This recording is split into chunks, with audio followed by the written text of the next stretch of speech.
Great day! Welcome back to Pearl TV kung kayo po ay nanonood dito sa YouTube at welcome back to Pearl TV Official kung kayo ay nanonood po nito sa aking FB page. At sa video na to guys, ay ituturo ko sa inyo ang paraan ng pagluto, simpleng paraan ng pagluto ng pork sinigang lalo na kung buto-buto ang inyong binili.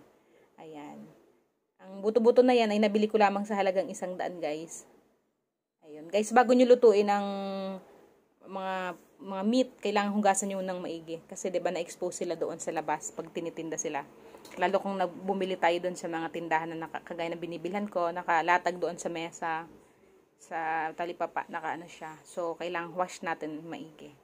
Bonggang-bonggang wash, lagyan ng asin tapos hugasan kasi dapat malinis. Diba minsan may mga langaw na mga dumadapo-dapo sa mga tinitinda. Hindi natin alam kung yung ano natin, nabili natin ganun. So, to make it sure na ano talaga yung karne malinis, hugasan maigi. So, ayun, nga.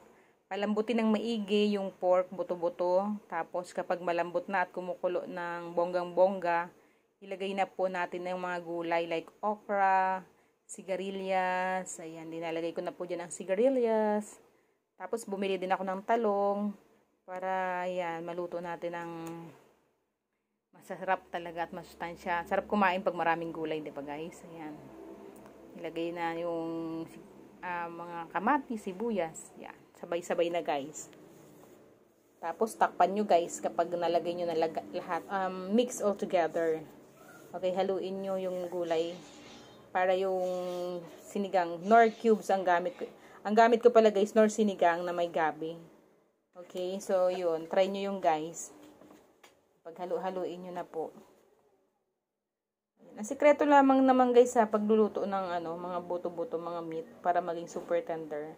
Mahinang apoy lang pag pinapakuluan nyo yung meat. Kahit hindi na kayo gumamit ng pressure cooker. O kaya ng lagay-lagay ng tinidor. Baka mamaya yung tinidor nyo madumi din. Di ba? So, pasiguraduhin na lang natin na yan.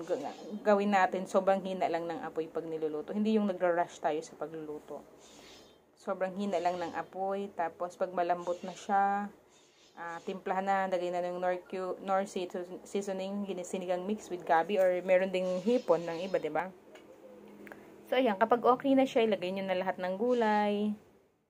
Mix it all together, guys. Ganun lang naman, napakasimple lang naman ang pagluluto ng pork sinigang. Diba?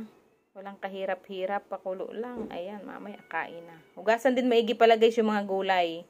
Bago lutuin, kailangan hugasan ng maigi. Ibaba din sa tubig na may asin. Para yung mga bacteria niya guys matanggal. Bago nyo hiwain, hugasan nyo ng maigi din. Ha? Para masiguro na clean talaga. Kasi yung iba diba may mga pesticides din. So mainam na ganyan.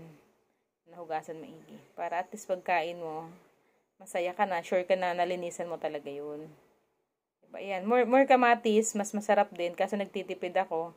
Kaya isang pirasong kamatis lang nilagay ko. Pero dinamihan ko naman lahat ng, yung okra, 1/4 yung okra na nilagay ko dyan guys. Tapos, 1/4 na sigarilyas. So, diba, bongga. Mura lang yung mga gulay guys, kaya grab the opportunity na bumili ng gulay sa mga panahong to kasi mura po yung gulay. Ayan, sarap kumain guys, diba? Lalo kung healthy. At mura ang bili mo sa mga pagkain. Diba? Kung bibili ka niyan sa restaurant, magkano na yan guys? Isang mangko ng 350 na sa mga restaurant. Tapos minsan hindi mo pa magustuhan yung karne. Kasi 'di ba? So mas mainam bahay na lang. Team bahay na lang tayo.